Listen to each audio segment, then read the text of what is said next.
İlin əvvəlindən bir balaca gözümün içində sarılıq hiss elədim. Sonra yavaş-yavaş bir həftənin içində 5-6 gün içində bədənimdə sarılıq hiss elədim. Bütün saraldım.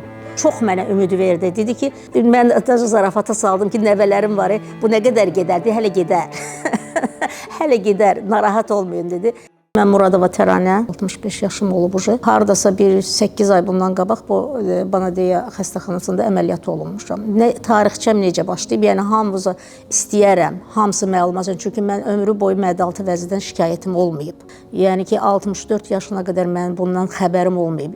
Biz fikirləşirdik mədə-altı vəzidə nə olur? Şəkər xəstəliyi çox var, insulin çatışmamazlığı. İlin əvvəlindən bir balaca gözümün içində sarılıq hiss elədim. Sonra yavaş-yavaş bir həftənin içində 5-6 gün içində bədənimdə sarılıq hiss elədim. Bütün saraldım.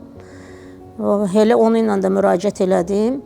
Çoxu fikirləşdi, gəndə öddi, öd yolları tıxanıb. Məndə daş yox idi öddə, həmişə vermişəm, uzidən zaddan keçmişəm. Ancaq saralma da nədən olur? Qaraciyər fəaliyyətindən şey olur, keçir zəhərlənmə. Bəli, müəyyən xəstəxanalardan sonra mənə məsləhət gördülər Banadeyanı, Elgün Səmədov. Gəldim, çox belə yaxşı qarşıladılar, analizləri verdim, yatızdırdılar. 2-3 günə, mən 3 günə paçdı. Mən fevralın 6-sı əməliyyat oldum. Çox belə, necə deyilər, müvəffəqiyyətli bir əməliyyat oldu. Uğurlu keçdi əməliyyatım, özü də çox razı qaldı doktor. Yəni, mənim məqsədim nədir? Vaxtında müraciət eləmək lazımdır, vaxtında bu şeyləri üstünə düşmək lazımdır. Daha məndə şəkər yox idi.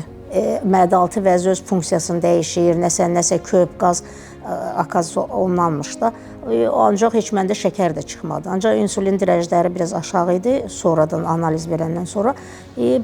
İnsulin qəbul eləyirəm indi. Məndən üst-üstdən soruşurlar, ağrım var, məndə ağrı yox idi. Axıra qədər məndə ağrı olmadı.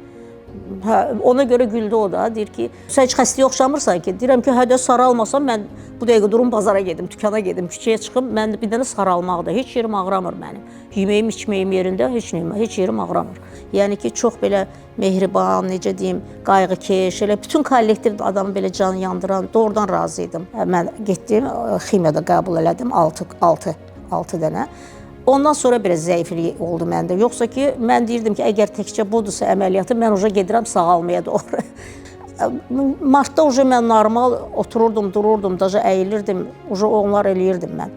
Qorxmasınlar, gəlsinlər. Çünki bu, hansısa bir orqandan bir hissəni kəsəndə elə bir fəsadı olmur. Bu biraz o qədər balacadır, funksiyası da 2 dənədir. Həm şəkər, həm də şey də buraxır, öd də buraxır bu yeməyin də qidanın üstünə. Ona görə demək istəyirəm ki, Elgün doktorun sözü olmasın, hər şeyin bir yolu var. Çox mənə ümid verdi. Dedi ki, mən zarafata saldım ki, nəvələrim var, bu nə qədər gedərdi, hələ gedər. Hələ gedər, narahat olmayın dedi. Vallahi da hər dəfə kontrolə gəlmişəm. Bir dəfə MRT-nin cavabına görə gəlmişəm, bu da 2-ci dəfə burada KT elətdirdim. Vallahi yenə də çox sağ olsunlar, mən nə deyim, çox sağ ol deyirəm buradakı həkim kollektivinə, başda İlgün doktor olmağına, Zöhrə doktor olmağına. Bilin ki, hamınıza da onu demək istəyirəm ki, bir yolu var. Hər şeyin bir yolu olduğu kimi bu xəstəliyin də bir yolu var. İnşallah hamınıza can sağlığı.